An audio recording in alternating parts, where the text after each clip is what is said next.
इमरान खान ने सियासी महाज पर खुदकुश जैकेट पहन ली। वज़ीर आला पंजाब हमजा शहबाज शरीफ का दावा, गवर्नर पंजाब के इकदाम गैर आईनी इकदाम करार दे दिए। पाकिस्तान तहरीक इंसाफ ने सियासी महाज पर तमाशा लगा दिया। सियासी मैदान में इनका डटकर मुकाबला करेंगे। मीडिया से गुफ्तगू। राना सनाउल्लाह को जो करना है कर लें, हमारा खून रेजी का कोई इरादा नहीं, इमरान इस्माइल ने वाज़ेह कर दिया।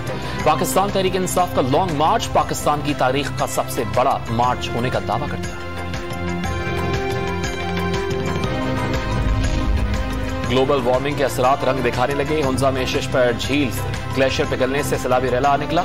हुसैनाबाद में शहरा कराकरम पर बना पुल टूट गया।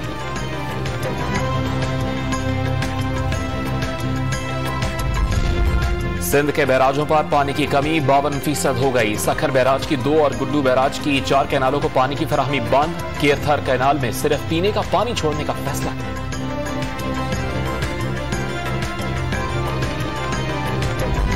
और आमिर लियाकत की तीसरी अहलिया ने तंसीखे निकाह का दावा दायर कर दिया। हक महर की मद ने 11 करोड़ रुपए घर और जेवरात अदा करने का हुक्म देने की सदा।